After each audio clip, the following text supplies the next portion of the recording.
So, nature or nurture? This is the millennia-old debate. Are we born with some kind of template, some kind of predisposition or proclivity that predispose us to develop mental health disorders? Or do we acquire psychopathologies along the way? Do we become mentally ill by being exposed to highly specific environments, abusive, traumatizing, dysfunctional environments, and to highly specific people, narcissists, psychopaths, as parents, as role models, as peers? Which is it? The wishy-washy answer is both.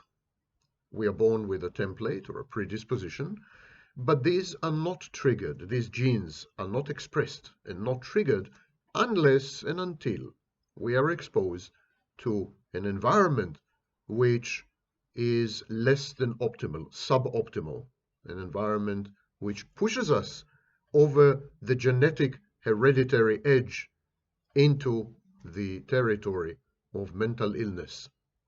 That is the common answer. However, and even though I subscribe to this view, sometimes I come across issues in mental health and mental illness, issues in psychology, that seem to challenge the very foundations of this well-accepted paradigm. And today I'm going to discuss one of these issues, spousal correlation, and how it seems to indicate that mental health, or mental illness actually, is to a large degree determined by the environment, by who you live with, who you work with, who you study with, who you interact with, and in short, your interpersonal relationships seem to determine who you are as far as mental health and mental disorder or mental dysfunction. Where genetics enters all this is an open question, and spousal correlation raises serious problems with this model of nature plus nurture equals mental health problems. Serious challenges to this view. My name is Sam Vaknin. I'm the author of Malignant Self-Love, Narcissism Revisited. I'm a professor of psychology. I'm in Paris right now. If you want to talk to me with a paid consultation, or if you want to organize a free lecture or a free seminar in this city of lights, I'm all at your disposal. Write to me, samvaknin@gmail.com. Let's get straight into the subject.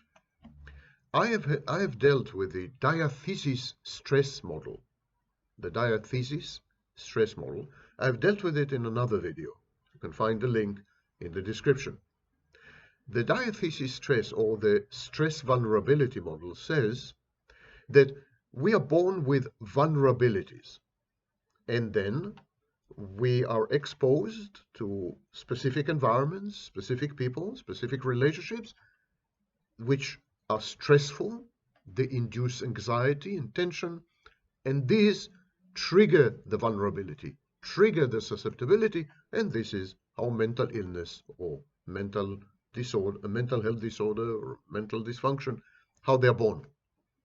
They're born from the interplay between vulnerability and stress. I would like to expand the diathesis-stress model a bit and to suggest that having a psychological need is in itself, by definition, a vulnerability. And when this need is frustrated, what we have is stress.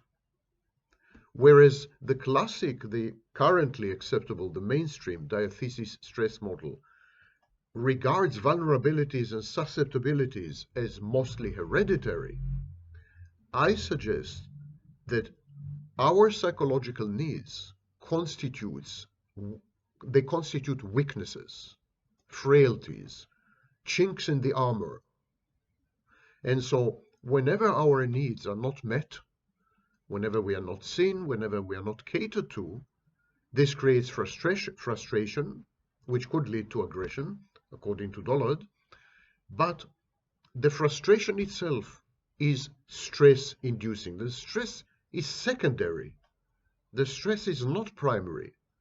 The fact that our psychological needs are not met, this fact creates the stress, creates the dissonance, which then gives rise to anxiety. So this is an expanded diathesis-stress model, and it would explain many, many mental health issues, especially personality disorders.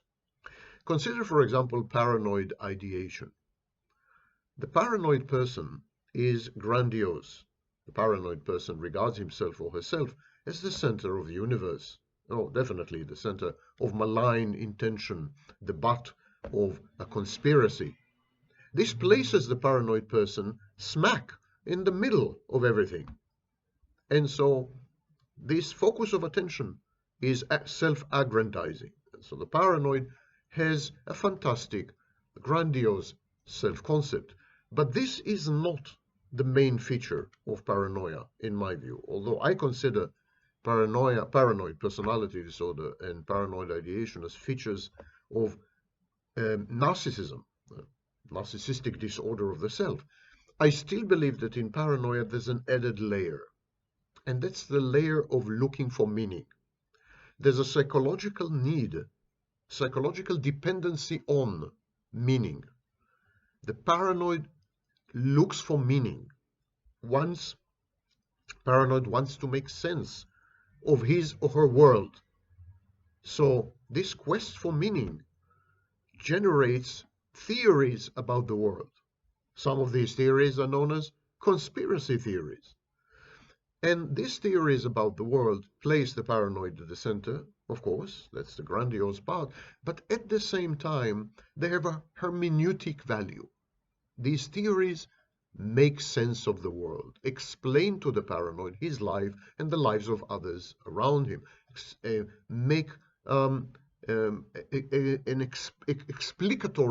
an explicatory power when it comes to the paranoid's mind and to the minds of others. In other words, the paranoia generates on the fly a theory of mind.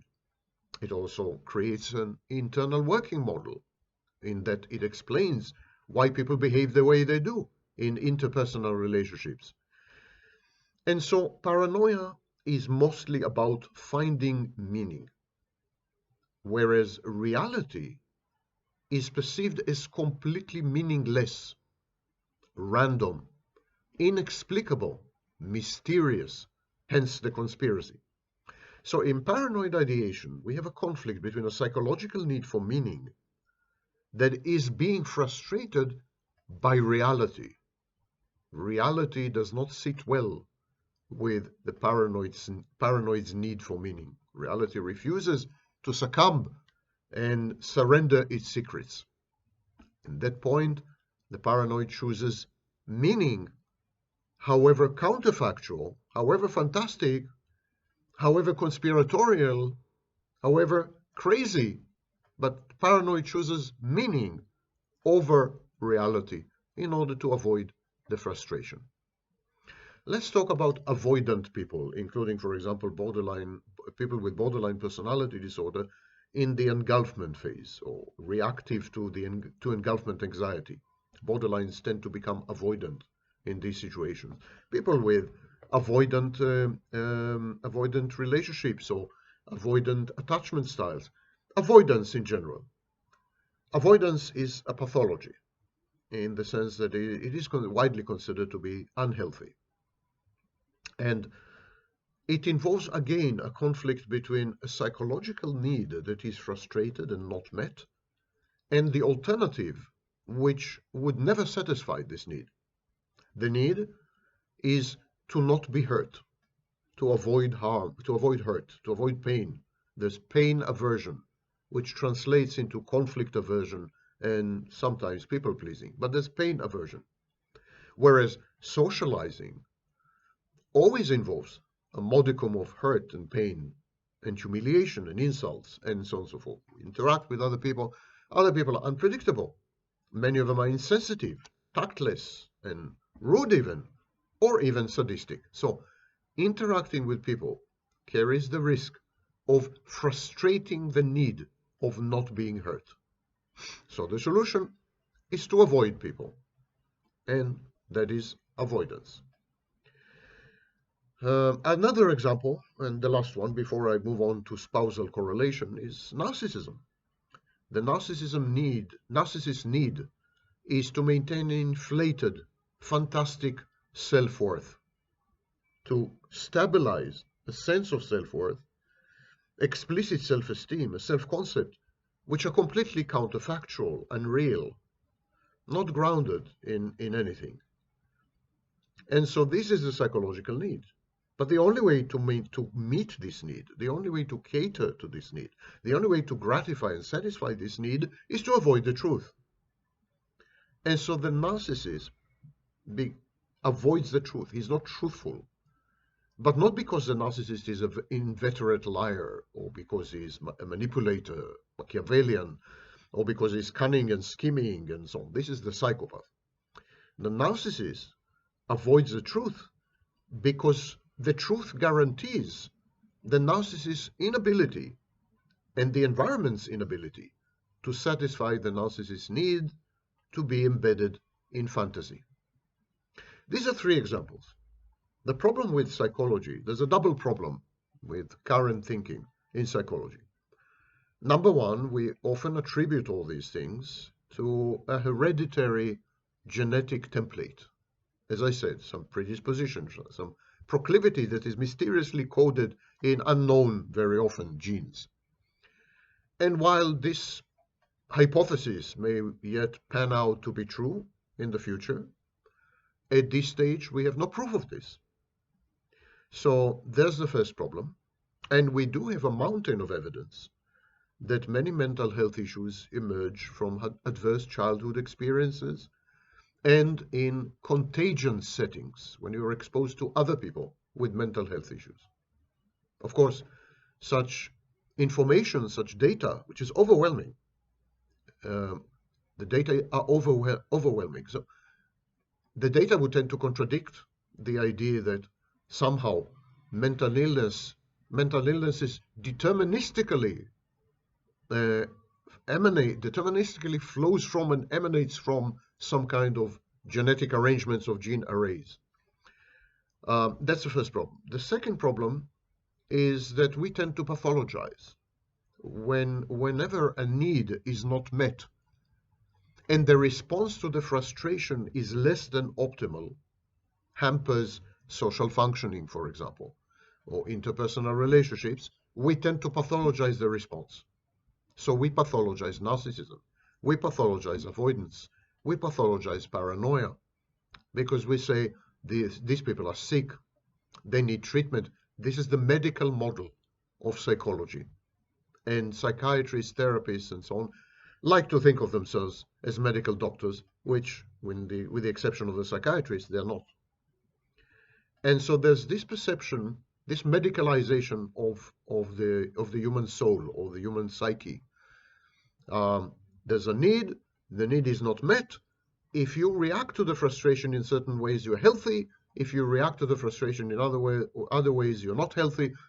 And the predominant differential clinical feature is your impact on other people, your social behavior. In other words, you would be deemed mentally unhealthy, mentally unwell, mentally ill by adjudicating and observing your impact on other people, your adverse impacts on other people. So it's relational. It's not about the individual, but it's about the individual's functioning when embedded in social settings. So, for example, most of the criteria in the diagnosis of narcissistic personality disorder, antisocial personality disorder, as the name implies, and even to a large extent borderline personality disorder, most of the criteria are actually relational. They're social criteria, they're not clinical. And that's a major, major problem. I would rather look at the whole range of responses as a strong proof of the diversity of human nature. When we are faced with an unmet psychological need that is frustrated, we can react in a variety of ways. We could become aggressive, we could become narcissistic, we could become avoidant or even psychopathic, we could be then paranoid, schizoid. I mean, there are numerous ways to react to frustrated needs. I don't think we should pathologize these reactive patterns. I think we could classify them as socially unacceptable or socially acceptable. We could even criminalize some of these reactive patterns, but I don't think pathologizing them adds any knowledge or any meaning to the field. It definitely doesn't help in developing treatment modalities. And so today I would like to discuss the phenomenon of spousal correlation. In a previous video, I dealt with a study that has shown that if you're in a classroom and you're exposed to classmates who are mentally unwell by our current definitions, you would tend to acquire these characteristics. You would tend to become also mentally unwell. This is a contagion phenomenon, which I've been talking about for more than 40 years. And this contagion phenomenon raises very serious questions. If we say that mentally ill or mentally unwell people are genetically determined, if we say that mental illness is a genetic thing, a hereditary thing, how come other people in the class, the classmates, acquired exactly the same mental health disorder? Are we to say that all of them have identical gene arrays, identical genes, identical heredity? Of course not. That would be a preposterous proposition. But then, if the genetics is different, if each child in the class has a different genetic arrangement, if each child is exposed to different hereditary influences, and so on and so forth, how come all of them begin to behave identically in the presence of a single individual who is, by current standards, mentally ill or mentally unwell? The contagion is a strong indication that mental illness is mostly behavioral, relational, and is communicated by what was called, or is still called, object relations. It's communicated via social interpersonal interactions. Mental illness, therefore, is not a psychological phenomenon, definitely not a genetic phenomenon. Mental illness is a social phenomenon. Nothing proves this more than spousal correlation. Spousal correlation is the most studied, seriously studied phenomenon of contagion, the contagion of mental illness.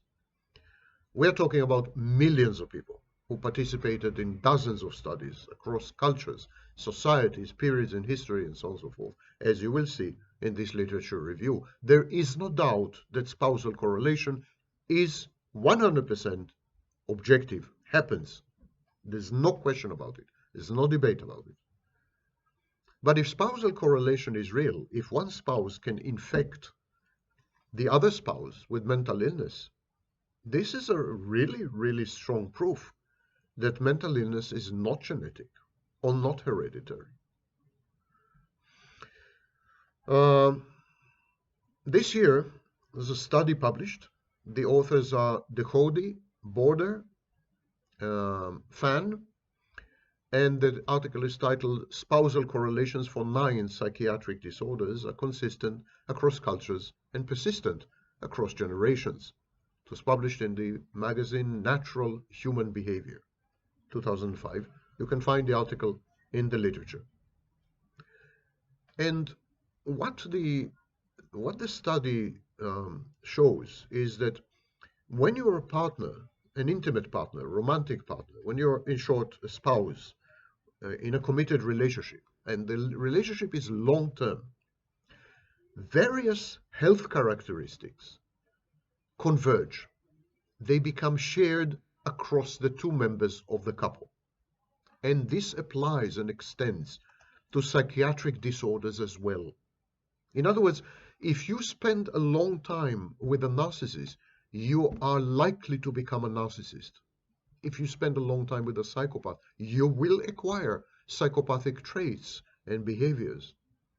And even if you spend time with someone with anxiety or depression, you're likely to become anxious and depressed. But this is not so surprising. What is much more surprising is that this applies to schizophrenia, to autism, which is to anorexia nervosa, which is pretty shocking because schizophrenia, autism, they're considered to be neurodevelopmental disorders, more medical than psychological, premised on brain abnormalities and a genetic template, a hereditary, pronounced hereditary component. And yet, if you spend time with a schizophrenic in a committed relationship, in a couple, you're likely to develop, in effect, schizophrenia light. This applies to autism, and this is pretty shocking. The analysis is beyond certain.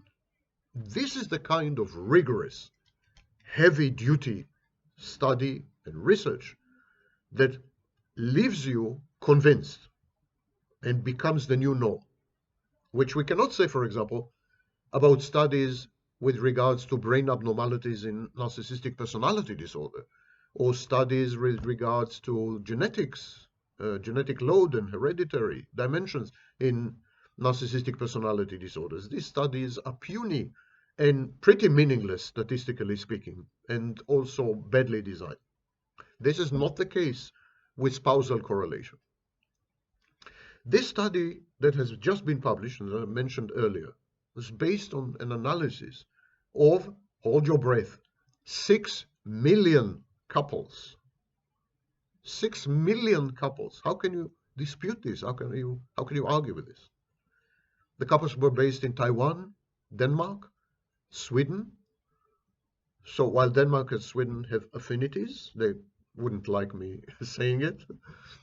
Still, they have affinities. They're both in Scandinavia. Taiwan, of course, is across the known universe. And so we're talking about different cultures and different societies. And there was an international team of researchers.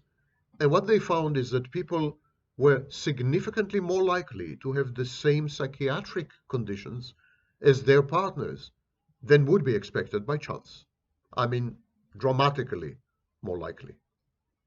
And what conditions are we talking about? I mentioned schizophrenia, ADHD, attention deficit hyperactivity disorder, depression, autism disorders, anxiety, bipolar disorder, obsessive compulsive disorder, substance abuse, and anorexia nervosa. In all these 9 conditions, if you spend time with someone who has them, you become like them. Genetics and heredity be damned. The authors say, we found that a majority of psychiatric disorders have consistent spousal correlations across nations and over generations, indicating their importance in the population dynamics of psychiatric disorders. So this spousal correlation, this aspect of spousal correlation, the contagion of mental health issues, contagion of psychiatric conditions, adds on to an edifice of previous studies, which have demonstrated, for example, that people adopt the same religious beliefs, the same political views. They adjust their education levels. They abuse substances similarly. And there's a question, of course, why do people do that when they are in a committed relationship? Well, the first assumption is we typically pick partners that are very much like ourselves. Assortative mating. Well, I'll discuss it a bit later. The second assumption is that maybe we are limited in our choice. Our choice of partners is limited by a variety of constraints. And the third assumption is that couples that spend a long time together, live together in the same environment, tend to become more alike. Grandmothers would tell you that when a couple spend a lot of time together, they even begin to resemble each other facially. Now, that maybe is a superstition, but it's a very entrenched superstition across continents, across cultures, societies, periods in history. People insist that members of a couple become very similar visually. It's even attributed to pets. If you have a pet, you would resemble the pet somehow. Okay. these tales, these folk tales aside, the reality is that we do come to resemble our partners.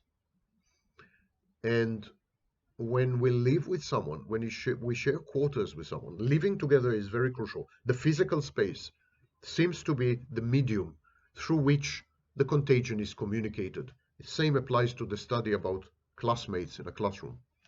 So it seems that there is some modus of contagion. Is it imitation? Is it an attempt to gratify the partner by becoming more similar to him or to her? To forestall abandonment, to cement the relationship. We are alike. Is it, in other words, a kind of folie à deux? Is it a kind of shared psychosis, or what is now called mass psychogenic illness? In other words, is one of the members of the couple trying on purpose, deliberately, to imitate the other member? Or are we talking about real contagion, which is essentially unconscious? Studies tend to show that it's the latter. The contagion does have conscious elements, but most of it is submerged. Most of it happens willy-nilly, with no voluntary decision making or choices. Despite different cultures and different healthcare systems, the results are statistically identical across countries, societies, cultures, periods in history. The only minor differences were in OCD, bipolar disorder, and anorexia. The authors wrote, as our results show, spousal resemblance within and between psychiatric disorder pairs is consistent across countries and persistent across generations, indicating a universal phenomenon. Remember, these are 6 million couples. The typical study of narcissistic personality disorder is, hold your breath, fewer than 3 people. You understand why I'm mocking these studies and why I'm completely ignoring them? They are not even statistically significant. You need a minimum of 8 to begin to generate a glimmer of statistical significance. Whereas this study is a survey of 6 million couples. Now, there are open questions, of course. For example, we need to map the dynamic of the relationship. This diagnosis, this diagnostic contagion, did it occur before the members of the couple have met? In other words, did like attract like? Or did they occur after the couple has become a couple? It seems from the data set that there was an emergence of the psychiatric disorders after the couple has become a couple. Now, the authors analyzed successive generations, not only in Taiwan, but in Sweden, in Denmark. And so they have a huge data set. Not all of it has been analyzed and included in the study. But they found, for example, that having 2 parents with the same disorder increased the risk of a disorder showing up in children as well. So that's a strong indication of genetics or hereditary component. Genetic analysis studies largely assume that our mating patterns are mostly random, but maybe this is an indication that like is attracted to like, and that we do engage in discriminatory mate selection. I will discuss assortative mating shortly. If people with psychiatric disorders, such as the ones studied here, are more likely to get together, it reopens the question of a genetic risk and how mental illnesses start. But again, I must say, while the data set is not fully analyzed, what has been analyzed until now and published is that there is a contagion effect that did not precede the formation of the couple. The emergence of the psychiatric disorders followed the creation of the couple, did not precede it, which it would indicate very strongly a contagion, which is not contagion that is not genetically or hereditarily determined. The authors qualify this finding and say that given the ubiquitousness of spousal correlation, it is important to take non-random mating patterns into consideration when designing genetic studies of psychiatric disorders. So yes, the question is still open, but spousal correlation of this magnitude, most of which happens after you have met your partner, is a strong indication that there is behavioral contagion or modeling contagion or imitatory mimicry contagion of some kind.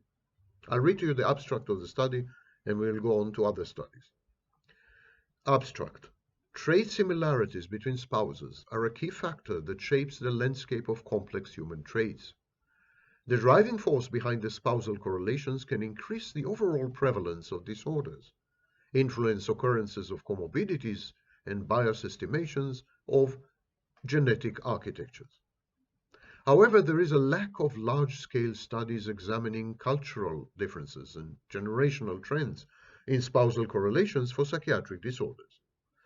Focusing on 3 national registries, we performed a large-scale analysis on spousal correlations across 9 psychiatric disorders. We obtained the trait correlations from 5 million spousal pairs in Taiwan and then compared them with estimates from the Danish National Registry and with published results from the Swedish National Registry, altogether 1.2 million couples, 1.3 million couples. Generational changes in Taiwan for people born after the 1930s were investigated as well. We found that a majority of psychiatric disorders have consistent spousal correlations across nations and over generations, indicating their importance in the population dynamics of psychiatric disorders. What else do we know about spousal correlation? In 2023, there was an article published. The authors were Horwitz, Balbona, Paulich, and others. The article was titled Evidence of Correlations Between Human Partners, based on systematic reviews and meta-analysis of 22 traits, and UK Biobank analysis of 133 traits. So it's a mega study. It was published in Nature Human Behavior. So here is the abstract. Positive correlations between mates can increase trait variation and prevalence as well as bias estimates from genetically informed study designs. While past studies of similarity between human mating partners have largely found evidence of positive correlations, to our knowledge, no formal meta-analysis has examined human partner correlations across multiple categories of traits. Remember, this article was written in 2023. The first article I've mentioned, published in 2025, did exactly this. So say the authors, we conducted systematic reviews and random effects meta-analysis of human male-female partner correlations across 22 traits commonly studied by psychologists, economists, sociologists, anthropologists, epidemiologists, and geneticists. So the authors used this, that, they mention all the sources they've used, and so on and so forth. Across analysis, political and religious attitudes, educational attainment, and some substance use traits showed the highest correlations. So we're talking about behavior. Behaviors converged. We're not quite sure whether it's through imitation or modeling or whatever. The authors continue. Psychological, that is, psychiatric personality and anthropometric traits generally yielded lower but positive correlations. We observed high levels of between-sample heterogeneity for most meta-analyzed traits, probably because of both systematic differences between samples and true differences in partner correlations across populations. In short, this study that preceded the first study that I mentioned already found positive correlations in terms of psychological traits, not disorders, not illnesses, but traits. Now we know, or we believe that we know, that human psychological traits are genetically determined. They're hereditary, and yet this study found contagion. Traits, not behaviors, not disorders, traits seem to have changed in the presence of another person long-term exposure to a spouse or girlfriend or a boyfriend in a committed relationship. Another study, 2024, as you can see, this is a hot topic. Tovik, Sande, Chisman, and others. The study was titled Non-Random Mating Patterns Within and Across Education and Mental and Somatic Health. Somatic Health. It was published in Nature Communications. So here's the abstract. Partners resemble each other in health and education, but studies usually examine one trait at a time in established couples. Using data from all Norwegian first-time parents, about 200,000, between 2016 and 2020, we analyzed grade point average at age 16, educational attainment, and medical records of 10 mental and 10 somatic health conditions, measured 10 to 5 years before childbirth. We find, say the authors, stronger partner similarity in mental than in somatic health conditions. By the way, massively stronger, dramatically stronger, with ubiquitous cross-trait correlations in mental health. High grade point average or education is associated with better partner mental health and somatic health. Elevated mental health correlations in established couples indicate convergence. Analyses of siblings and in-laws suggest that health similarity is influenced by indirect assortment based on related traits. Adjusting for grade point average or education reduces partner health correlations by 30 to 40%. These findings have implications for the distribution of risk factors among children, genetic studies, and intergenerational transmission. In conclusion, this study provides evidence for assortative mating patterns in 20 health conditions, up to 10 years before partners have had their first child, in data without participation bias. Among the health conditions, mental health conditions were particularly strongly related to partner selection. We observed vast cross-trait assortment for mental health conditions, indicating that individuals match on overall mental health rather than on specific health conditions. The link with education might indicate trade-offs for overall attractiveness. I want to stop here for a minute, take a pause, and elucidate one very important point. It seems that we do pick up partners who are as mentally healthy or as mentally ill as we are, but we do not pick up partners with identical mental health issues. So if your mental health is generally compromised, you will tend to pick up a partner whose mental health is generally compromised. But you are not going to have the same conditions. In overwhelming majority of cases, you're not going to have the same conditions. The amazing thing is, spending years together, you're going to converge on the same conditions. Even if you start off as members of a couple with different conditions, you end up having the same conditions. It is true that the general index of mental well-being or general index of mental illness in both cases would tend to match, but not the content of the mental illness, not which exact mental health disorder. These are communicated and mediated via contagion effect. These you do acquire from your partner. So the propensity, if you wish, the template, the readiness, the predisposition, the proclivity is there. You're mentally unhealthy, maybe. But then the content of this basket is determined by your partner. Your partner determines which kind of mental illnesses you will develop, if you are ready to develop mental illnesses. That is a study in 2024. What we found in 2025 is that even if you're completely mentally healthy, you would still develop mental health conditions. And this is the shocking thing. Contagion seems to be impervious to susceptibility or vulnerability. In other words, it challenges the Diathesis-Stress Model, the vulnerability stress model. It challenges it.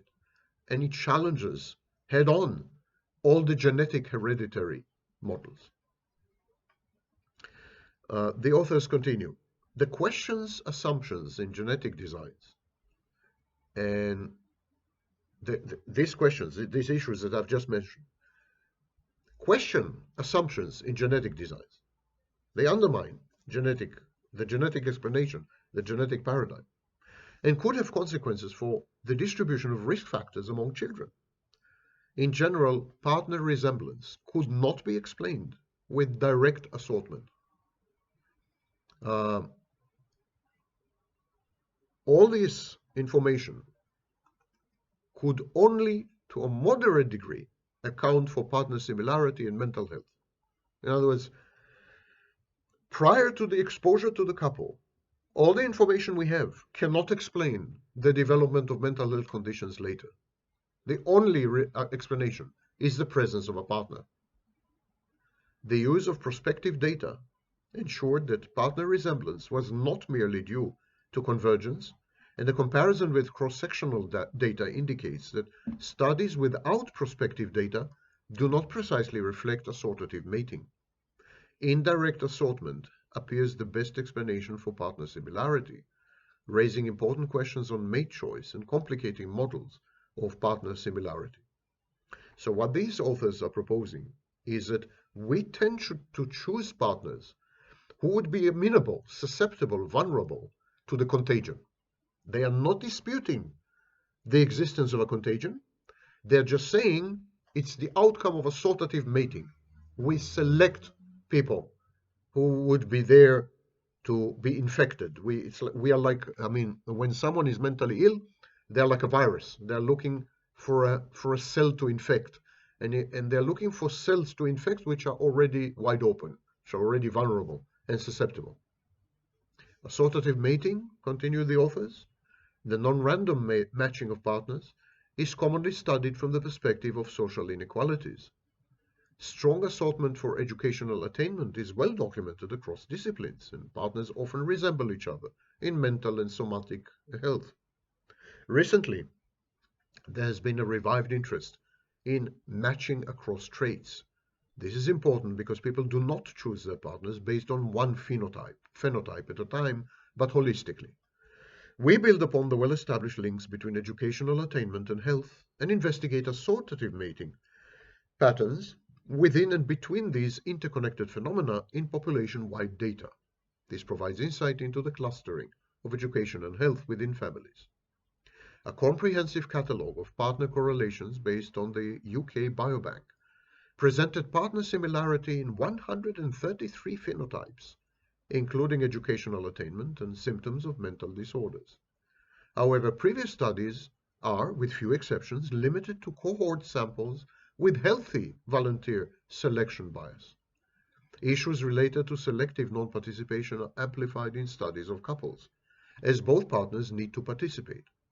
In addition, partner correlations are usually assessed at arbitrary relationship stages and may therefore reflect convergence in addition to initial matching, leaving it unclear to what degree partners are similar in mental health at the time of couple formation. Another line of research investigates correlations between partners' genetic risk for mental disorders. Assortment based on heritable mental disorders should lead to genetic correlations between partners. And since the genes are determined before the couples are formed, correlation should be independent of convergence. These studies report null findings for mental disorders except for schizophrenia. Such findings could imply that mental health does not influence partner selection. Despite a century of research on assortative mating, it is still questioned whether there is really assortative mating on the liability to psychiatric disorders. Even less is known about assortment for somatic health. Good somatic health is a desired trait in partners, but it is unclear how similar partners are in somatic compared to mental health. Our first aim, say the authors, was therefore to assess partner similarity in education and mental and somatic health using population-wide prospective data. Cross-trait assortment refers to non-random matching across different traits in the two partners. Due to the competition for mates and attractiveness trade-offs, one should expect partner correlations to arise across different generally attractive traits such as income and body mass. The econometric research on cross-trait assortment has centered on such trade-offs, whereas the genetic research has seen cross-trait assortment as a source of genetic correlations. Assortment across traits can lead to correlations between genetic and environmental influences on different traits, which in turn can contribute to comorbidity and familial clustering of multiple disorders. Beyond genuine increases in correlations between genetic liabilities, cross-trait assortment can also violate assumptions and bias genome-wide association and Mendelian randomization studies. However, we are not aware of any studies examining cross-trait assortment for education and health phenotypes in representative samples.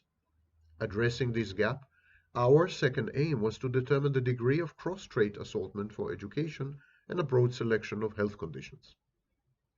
Partner similarity can arise from several potentially co-occurring processes. We outlined these processes in Figure 1 and the role they play in this paper.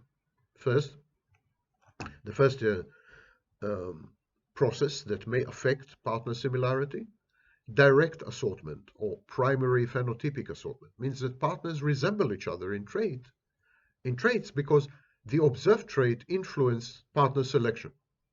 You choose other people because they're similar to you.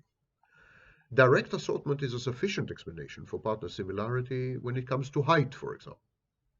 Second, indirect assortment, also called secondary assortment, refers to similarity in a trait resulting from selection on a correlated trait, which may be unknown or known.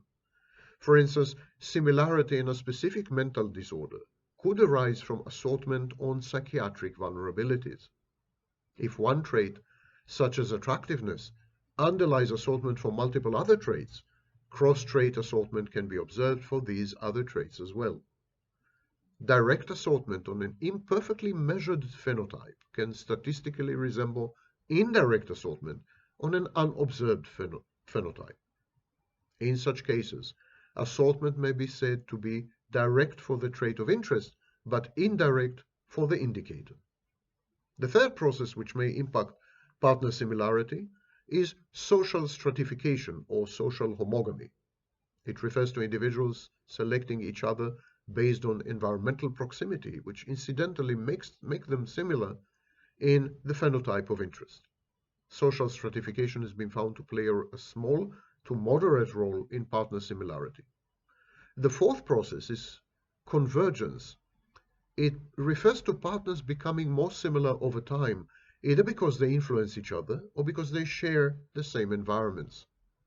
Convergence has been found for lifestyle choices such as alcohol consumption and exercise. Convergence is not a form of assortment, but an alternative explanation of partner similarity. And so these are the processes that may affect ultimate partner similarity. Each mechanism, say the authors, has different genetic and environmental consequences and can bias genetic and intergeneral studies in different ways. The optimal adjustment for assortative mating depends on the underlying process, which is often unknown. Direct assortment on the observed variable is typically assumed, although several studies have found deviations from direct assortment for educational attainment, for example. And one study found deviations from direct assortment in 29 of 51 studied traits. We have previously shown that adding sibling data can inform on mechanisms. The third aim in this study was therefore to determine whether partner resemblance across a range of health phenotypes is consistent with direct assortment. And so these are the debates that are taking place right now. Having read all these studies and many others, I think the correct picture is this. We tend to select people who are consciously or unconsciously, visibly or invisibly, similar to us in profound ways, in ways which are not superficial, but reflect who we are, reflect our essence and identity. We would therefore tend to select mentally ill people or mentally disordered people if we are mentally ill and disordered. There is therefore assortative mating, in my view, and from the studies. People who are predisposed to mental illness or already afflicted with mental illness would tend to select as partners people who have a predisposition for mental illness or already are afflicted with mental illness. Like attracts like. Couples are similar to start with. There is an assortative mechanism. There's a mechanism of filtering out mates which are not like us. Mates, partners, spouses, boyfriends, girlfriends, which are dramatically different to us. So the ground is set when in these couples where one of the members of the couple is mentally ill, afflicted with a psychiatric condition, including severe psychiatric conditions, such as personality disorders and schizophrenia, bipolar disorder, and so on, this kind of person would select as a mate, as a spouse, in a committed relationship, someone who has the capacity to develop mental illness. That, I believe, has been established in multiple studies. However, which type of psychiatric disorders would emerge in the partner depend crucially on the other partner. I think that has been established as well. There is a contagion effect regarding the specificity of the mental health condition. Not the general propensity, but the specificity. I may be inclined to develop mental illness, but whether I become a narcissist or someone with a mood disorder depends on my partner. If my partner is a narcissist, I'm much more likely to become a narcissist. If my partner has a mood disorder, I'm much more likely to develop a mood disorder. Partners determine the specific mental health conditions of their partners. This is the shocking news, because it means that there is no genetic hereditary predisposition or proclivity for any one specific mental illness. There is genetic determinism to some extent. There's a genetic contribution, hereditary determination with regards to the general vulnerability or susceptibility to mental illness. In other words, I think the only thing that genetics, that one's genes determine, is whether you are likely to develop mental illness or not. You're likely to acquire a psychiatric condition or disorder or not. This is determined by genetics. This is hereditary. What type of mental illness you will develop exactly? Would it be a personality disorder, a mood disorder, some other type of disorder, including autism, including ADHD? This is determined by the environment and most crucially by other people in your environment to which you're exposed in the long term. This is the amazing outcome which emanates from studies of spousal correlation, convergence, and in my language, contagion.